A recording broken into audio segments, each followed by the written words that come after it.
Income tax के अध्ययनरत विद्यार्थियों, बीकॉम और एमकॉम में चूँकि काफ़ी कुछ कॉमन मामला है, तो जब एमकॉम का एडवांस स्टेज आएगी तब एमकॉम एबीएसटी वालों को टैक्सेशन और प्लानिंग से संबंधित मामला अलग से करवा दिया जाएगा। अभी टैक्सेशन का मामला चल रहा है, तो इसमें अपन पूंजी लाभ पढ़ रहे हैं। यहाँ तक बीकॉम में और एमकॉम में, जो एमकॉम में टैक्सेशन और टैक्स प्लानिंग का पेपर है वो यहाँ तक समान चल रहे हैं। अभी अदर सोर्सेज में और कटौतियों में वहाँ तक वही बात आएगी, केवल एमकॉम में प्लानिंग करनी होती है, जबकि बीकॉम पार्ट सेकंड में केवल टैक्सेशन की बात है। तो अपन टैक्सेशन का काम कर रहे हैं, इसलिए दोनों कक्षाओं से अपेक्षा की जाती है कि वो ये काम निरंतर करते रहें। व्यापार और पेशे के लाभ आप लोगों ने कर लिए हैं, और कर लिए हैं का मतलब ये है कि इनकम टैक्स से निरंतर पढ़ने वाला विषय है, तो ये थ्योरेटिकल मामला है खूब ज़्यादा, और थ्योरेटिकल पर या नियमों पर बेस्ड आगे के न्यूमेरिकल्स हैं सारे, तो इसलिए आप लोग इस थ्योरी को ध्यान से पढ़ते रहें, इनके उदाहरण कर लें। आज अपन दूसरा चैप्टर लेंगे, पूंजी लाभ, और जिसको इंग्लिश में कहते हैं कैपिटल गेन। आपने अकाउंटेंसी में जब भी लोअर क्लासेज में फाइनेंशियल अकाउंटिंग पढ़ी है या अकाउंटेंसी पढ़ी है स्कूलिंग के टाइम, वहाँ उसका नाम था कैपिटल प्रॉफिट्स, पूंजीगत लाभ, और यहाँ अपन कह रहे हैं पूंजी लाभ, और जिसको इंग्लिश में लाभ को प्रॉफिट्स नहीं कह के गेन कह रहे हैं, तो इंग्लिश में इसको कहा इन्होंने कैपिटल गेन्स, हिंदी में पूंजी लाभ। सबसे पहले इसको अपन समझेंगे, और इसको समझने के लिए वही है कि आप लोगों ने पुस्तक खरीद ली होगी, तो पुस्तक में सारा कुछ दिया हुआ है। यहाँ पर शुरुआत में एक धारा 45A दी गई है, जिसके अनुसार ये कहा गया है कि गत वर्ष में किसी पूंजी संपत्ति के हस्तांतरण से होने वाला लाभ पूंजी लाभ कहलाता है। पूंजी लाभ होता क्या है ये इन्होंने बता दिया है कि गत वर्ष में होना चाहिए, गत वर्ष में, प्रीवियस ईयर में। 2 साल होते हैं अपने, एक कर निर्धारण वर्ष होता है, दूसरा गत वर्ष होता है, तो ये गत वर्ष की बात कर रहे हैं। और गत वर्ष का मतलब वो है जिसमें अपन आय कमाते हैं, वो गत वर्ष है। तो गत वर्ष में किसी पूंजी संपत्ति के हस्तांतरण से, तो यानी गत वर्ष में पूंजी संपत्ति हो और उसका हस्तांतरण हो, 2 बातें आ गई, पूंजी संपत्ति का हस्तांतरण, और फिर अगर उससे लाभ होता है तो पूंजी लाभ कहलाएगा, और उससे हानि होती है तो पूंजी हानि कहलाएगी। कैपिटल लॉस हो सकता है और कैपिटल गेन हो सकता है, लेकिन ये किससे होगा? पूंजी संपत्ति से, और पूंजी संपत्ति के हस्तांतरण से होगा। हस्तांतरण का मतलब ट्रांसफ़र करना, उसका स्वामित्व एक व्यक्ति से दूसरे व्यक्ति के पास चला जाए। तो ट्रांसफ़र को आप समझते हैं, हस्तांतरण को समझते हैं, लेकिन यहाँ अपने को पूंजी संपत्ति भी समझनी पड़ेगी कि वो जो हस्तांतरण हुआ है वो संपत्ति का हस्तांतरण होने के साथ साथ में वो संपत्ति पूंजी संपत्ति होनी चाहिए। पूंजी संपत्ति को अपन देखेंगे, लेकिन इस शीर्षक में, और शीर्षक है कैपिटल गेन्स, पूंजीगत लाभ, इसमें कर लगाने के लिए निम्नलिखित शर्तों का होना आवश्यक है। शर्त कौन कौन सी? पहली शर्त ये कहते हैं कि किसी संपत्ति का हस्तांतरण हुआ हो। पहली बात, संपत्ति का हस्तांतरण हुआ हो। दूसरा पॉइंट, हस्तांतरित संपत्ति पूंजी संपत्ति हो। ये आ गई बात।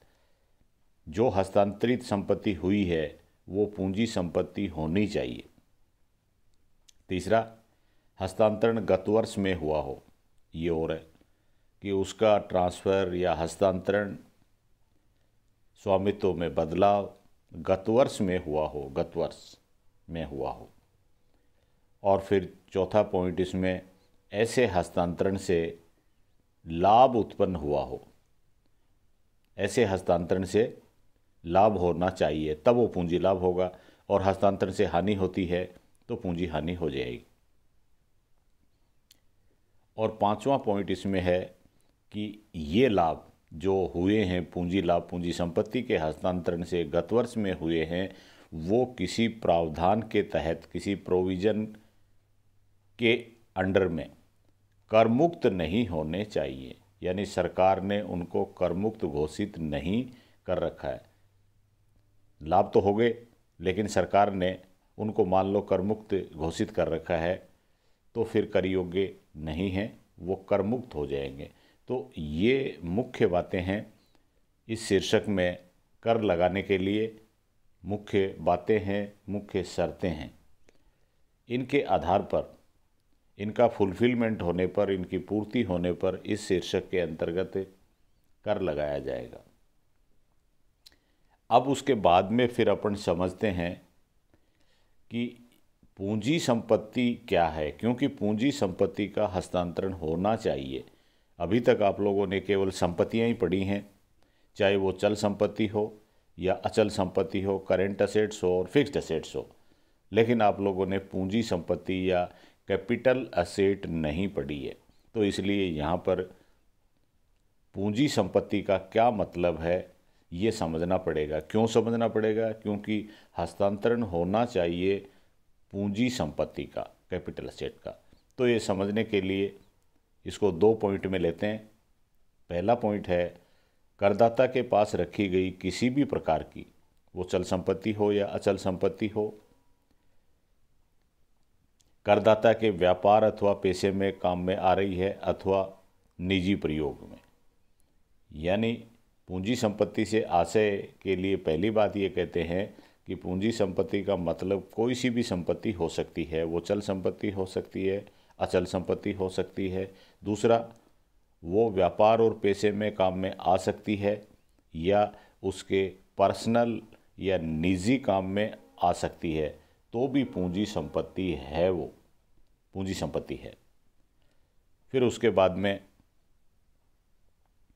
इन्होंने ये कहा है कि ये जो धारा दी गई है या नियम दिए गए हैं, इनके अंतर्गत निम्न को पूंजी संपत्ति नहीं माना गया है। अगर ये कहते हैं कि ये पूंजी संपत्ति नहीं है, तो अपने को फिर उसके ऊपर कोई तर्क नहीं करना है, कोई विवाद नहीं करना है, क्योंकि इन्होंने कह दिया तो अपने को मानना ही है। क्या कह दिया कि निम्न को, यानी अभी मैं बताऊंगा कुछ संपत्तियां ऐसी हैं जिनको ये कहते हैं पूंजी संपत्ति नहीं माना गया। और जब पूंजी संपत्ति ही नहीं है तो उनसे पूंजी लाभ नहीं होगा। ये अपने को ध्यान में रखना है कि अगर कोई पूंजी संपत्ति ही नहीं है और फिर भी उसका हस्तांतरण होता है तो होने दो, उससे पूंजी लाभ नहीं हो सकता। तो किन संपत्तियों को इन्होंने पूंजी संपत्ति नहीं माना है, इसका मतलब इन्होंने एक लिस्ट बता रखी है, ये पूंजी संपत्ति नहीं है, तो इसका मतलब ये हुआ कि बाकी बची हुई सारी पूंजी संपत्ति हैं। कौन सी नहीं, उसमें सबसे पहले बता दिया स्टॉक इन ट्रेड। आप लोग कॉमर्स के विद्यार्थी हैं, जानते हैं कि व्यापार में स्टॉक होता है, जो माल को बेचने के लिए होता है। व्यापार और पेशे से संबंधित कच्चा माल, जिसको अपन रॉ मटेरियल कहते हैं, अर्ध निर्मित माल भी होता है जो पूर्ण रूप से निर्मित नहीं है, स्टॉक में होता है। निर्मित माल भी स्टॉक में होता है। और कुछ उपभोग्य सामग्री, जिसको अपन कंज्यूमेबल स्टोर्स कहते हैं, वो भी स्टॉक में होते हैं। तो स्टॉक इन ट्रेड, स्टॉक में जो माल है आपका, वो पूंजी संपत्ति नहीं है, पहली बात। दूसरा, घरेलू प्रयोग की चल संपत्ति। घर में बहुत सारी संपत्तियां ऐसी हैं जो उनके पर्सनल काम में आती हैं, तो उनको भी इन्होंने पूंजी संपत्ति नहीं माना है। जैसे निजी प्रयोग के वस्त्र, कपड़े, खुद के पहनने के, बहुत महंगे महंगे भी हो सकते हैं, हीरे जवाहरात जड़े हुए भी हो सकते हैं। तो एक तो निजी प्रयोग के वस्त्र, फिर furniture, car, scooter, TV, cooler आदि, ये चीज़ें पूंजी संपत्ति नहीं है। पूंजी संपत्ति में पहला इन्होंने कह दिया स्टॉक इन ट्रेड नहीं है, फिर उसके पर्सनल पहनने के कपड़े हैं, फर्नीचर है उसका, कार है, स्कूटर, टीवी, कूलर आदि घरेलू प्रयोग की वस्तुएं, वो भी पूंजी संपत्ति नहीं है। परंतु और जोड़ दिया इसी पॉइंट में, सेकंड के पॉइंट में, परंतु इसमें निम्न शामिल नहीं है। निम्न क्या शामिल नहीं है? जेवरात, ऑर्नामेंट्स, सोने और चांदी के, हीरे जवाहरात, ये सारे महंगे आइटम होते हैं, इसलिए इनको पूंजी संपत्ति माना गया है। जेवरात को, सोने चांदी को, इनको पूंजी संपत्ति माना गया है। महंगी महंगी मूर्तियां होती हैं, ड्राइंग्स होती हैं और कई पुरातात्विक महत्व के कलेक्शंस होते हैं, बहुत महंगे होते हैं। ये सारे पूंजी संपत्तियों में शामिल हैं। तो इनके हस्तांतरण से लाभ होगा तो पूंजी लाभ में शामिल करेंगे। ये 2 पॉइंट हो गए। 2 पॉइंटों में पहला था स्टॉक इन ट्रेड, दूसरा घरेलू प्रयोग की चल संपत्ति, और उसके बाद में तीसरा पॉइंट है ग्रामीण क्षेत्र में कृषि भूमि। अगर ग्रामीण क्षेत्र में कोई एग्रीकल्चर लैंड है तो उसको भी इन्होंने पूंजी संपत्ति नहीं माना है ग्रामीण क्षेत्र में। इसका मतलब शहरी क्षेत्र वाली को मान लिया इन्होंने, तो ग्रामीण क्षेत्र वाली पूंजी संपत्ति नहीं है। ग्रामीण क्षेत्र में अगर कोई कृषि भूमि है और वो हस्तांतरित करते हैं तो उससे पूंजी लाभ नहीं होगा। ये बातें इन्होंने बताई। साथ में इन्होंने अभी ये कह दिया कि मानी गई पूंजी संपत्तियां, कई पूंजी संपत्ति ऐसी हैं जिनको मान लिया गया है। जब मान लिया तो मान ही लिया, वही बात है, आपको कोई तर्क नहीं करना है। जो मानी इन्होंने पूंजी संपत्ति वो कौन कौन सी हैं? शहरी क्षेत्र में स्थित कृषि भूमि। ग्रामीण क्षेत्र में जो थी उसको तो कृषि भूमि माना है, उसको तो इन्होंने पूंजी संपत्ति नहीं माना। लेकिन शहरी क्षेत्र में, शहर के क्षेत्र में अगर कोई कृषि भूमि है और उसका हस्तांतरण होता है तो उससे पूंजी लाभ हो जाएगा। गांव में भी केवल बात है कृषि भूमि की, अन्य भूमि और भवन अगर गांव में है और उसका हस्तांतरण होता है तो उससे भी पूंजी लाभ होगा।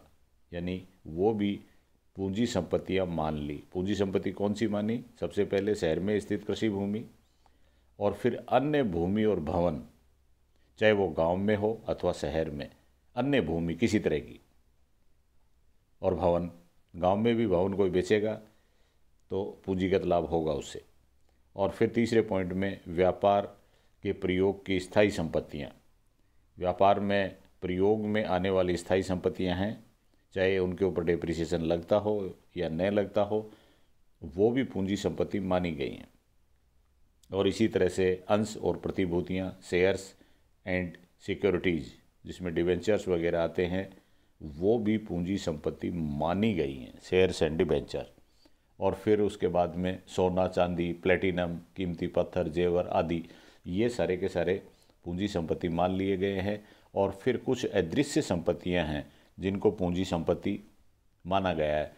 पूंजी संपत्ति इन्होंने मान लिया तो आप लोगों को ध्यान रखना है कि ये तो पूंजी संपत्ति है। जैसे व्यापार की ख्याति, गुडविल ऑफ ए ट्रेड, व्यापार की ख्याति अपने को दिखती नहीं है, लेकिन उसको बेचने से अगर लाभ होता है तो वो पूंजी लाभ में आ जाएगा। व्यापार की ख्याति, अंश खरीदने का अधिकार, अंश खरीदने का अधिकार, राइट शेयर्स होते हैं, राइट शेयर्स जो पूंजी संपत्ति में माने जाएंगे। वस्तुओं के निर्माण करने के लाइसेंस, फिर इसी तरह से रूट परमिट होते हैं वो, किराएदारी के अधिकार, ट्रेडमार्क और कोई ब्रांड नेम, ये सारी अदृश्य संपत्तियां हैं जिनको भी पूंजी संपत्ति माना गया है। ख्याति के बारे में ये कहा गया है कि व्यापार की ख्याति को इन्होंने पूंजी संपत्ति मान लिया है। व्यापार की ख्याति, गुडविल ऑफ ए ट्रेड और ट्रेडर, परंतु पैसे की ख्याति को पूंजी संपत्ति नहीं माना। पैसे की ख्याति, गुडविल हो सकती है एक पेशेवर व्यक्ति की, प्रोफेशनल व्यक्ति, डॉक्टर, वकील, चार्टेड अकाउंटेंट, उनकी भी ख्याति हो सकती है, तो उसको इन्होंने पूंजी संपत्ति नहीं माना है। ये बात भी आपको ध्यान में रखनी है। तो ये पूंजी संपत्ति के बारे में आप लोगों को बताया। फिर अपन और आगे चलते हैं और पूंजी संपत्तियों के प्रकार देखते हैं। पूंजी संपत्तियों के प्रकार, और पूंजी संपत्तियों के प्रकार दो तरह के हो सकते हैं। पूंजी संपत्ति तो वो है ही, हो गई, अपन ने अब तक जो पढ़ा है उसके आधार पर अगर वो पूंजी संपत्ति है तो फिर आगे बढ़ेंगे कि वो पूंजी संपत्ति कौन सी है, अल्पकालीन है कि दीर्घकालीन। अल्पकालीन पूंजी संपत्ति हो सकती है और दीर्घकालीन पूंजी संपत्ति भी हो सकती है। अल्पकालीन पूंजी संपत्ति उसको तब कहते हैं जब किसी करदाता के पास वो हस्तांतरण से पूर्व 36 माह या इससे कम अवधि के लिए रही हो, 36 मंथ्स यानी 3 साल, 36 माह या 3 साल से कम अवधि के लिए वो संपत्ति उसके पास रहती है, तो वो अल्पकालीन पूंजी संपत्ति है। पर इसमें इन्होंने एक पैराग्राफ चेंज करके दूसरी बातें भी लिखी हैं जिनको अपने को ध्यान में रखना है। परंतु निम्न संपत्तियों को अल्पकालीन पूंजी संपत्ति उसी दशा में कहेंगे, अल्पकालीन, जबकि ये संपत्तियां हस्तांतरण से पूर्व करदाता के पास 12 माह या इससे कम अवधि के लिए रही हों। तो एक दूसरी अवधि आ रही है 12 माह, पहले 36 माह आ गई, लेकिन ये कह रहे हैं निम्न संपत्तियां, कुछ संपत्तियां ऐसी हैं जो करदाता के पास हस्तांतरण से पूर्व 12 माह या इससे कम अवधि के लिए रही हों। वो संपत्तियां कौन सी हैं? भारत में किसी मान्यता प्राप्त स्टॉक एक्सचेंज में सूचित या लिस्टेड इक्विटी और प्रेफरेंस शेयर्स। भारत के मान्यता प्राप्त स्टॉक एक्सचेंज में लिस्टेड इक्विटी शेयर्स और preference shares, unit trust of India की units, unit trust of India की यूनिट्स हो गए, एवं भारत में किसी मान्यता प्राप्त स्टॉक एक्सचेंज पर सूचित प्रतिभूतियां, सूचित जिसको कहते हैं लिस्टेड या उस लिस्ट में शामिल हैं सूचित प्रतिभूतियां, जैसे डिबेंचर्स, बॉन्ड्स, सरकारी प्रतिभूतियां आदि। ये दूसरी तरह की संपत्ति आ गई। पहले तरह की थी इक्विटी और प्रेफरेंस शेयर्स, और दूसरा इनको छोड़ के दूसरी लिस्टेड प्रतिभूतियां जिसमें डिबेंचर्स, बॉन्ड्स और गवर्नमेंट सिक्योरिटीज। और फिर तीसरी संपत्ति है समता उन्मुख पारस्परिक कोष की units, equity oriented mutual fund की यूनिट, और डी में है शून्य कूपन बॉन्ड, शून्य कूपन बॉन्ड। ये संपत्तियां ऐसी हैं, चारों संपत्तियां जो करदाता के पास 12 माह या इससे कम अवधि के लिए भी अगर रहती हैं तो वो अल्पकालीन पूंजी संपत्ति हैं। फिर उसके बाद में एक चेंज पैराग्राफ में फिर कह दिया कि परंतु निम्न संपत्तियों को अल्पकालीन पूंजी संपत्ति उसी दशा में कहेंगे जबकि ये हस्तांतरण से पूर्व करदाता के पास 24 माह या इससे कम अवधि के लिए रही हों। तीसरी एक अवधि और आ गई, पहले 36 महीने की थी, फिर 12 महीने आई, और अब ये कुछ संपत्तियां ऐसी हैं जिनके ऊपर लागू हो रही है कि वो हस्तांतरण से पूर्व करदाता के पास 24 माह या इससे कम अवधि के लिए रही हों। वो कौन सी हैं? कंपनी के असूचित अंश जिनको लिस्ट नहीं किया गया है, अनलिस्टेड शेयर्स समता अंश हो सकते हैं और पूर्वाधिकार अंश हो सकते हैं, अनलिस्टेड। और फिर उसके बाद में भूमि या भवन अथवा दोनों अचल संपत्तियां, भूमि या भवन, इसके ऊपर भी 24 माह की अवधि लागू होती है। तो इस तरह से 3 तरह की अवधियां आपको ध्यान में रखनी है, 36 महीने, 12 महीने और 24 महीने। उसके आधार पर निर्धारण हो जाएगा कि ये अल्पकालीन पूंजी संपत्ति है या नहीं, और अल्पकालीन पूंजी संपत्ति है तो अल्पकालीन पूंजी लाभ होंगे। और अब दीर्घकालीन पूंजी संपत्ति कौन सी हुई इसको अलग से बताने की आवश्यकता नहीं है, जो अल्पकालीन नहीं है वो दीर्घकालीन हो गई। जो पूंजी संपत्ति अल्पकालीन नहीं है वो दीर्घकालीन है। तो मुख्य रूप से आपको 3 अवधियां ध्यान रखनी कि कौन कौन सी संपत्तियां ऐसी हैं जो जिनके ऊपर 12 माह की अवधि लागू होती है, कौन सी ऐसी हैं जिन पर 24 माह की अवधि लागू होती है, और कौन सी ऐसी हैं जिनके ऊपर 36 माह की अवधि लागू होती है। तो ये आप लोग एक बार पुनः इनको पूंजी लाभ वाला चैप्टर दे रखा है जिसमें विस्तार से थ्योरी को समझाया गया है, उसको देख लें और इनको याद कर लें। नेक्स्ट टर्न पर अपन इससे और आगे चलेंगे। Thank you.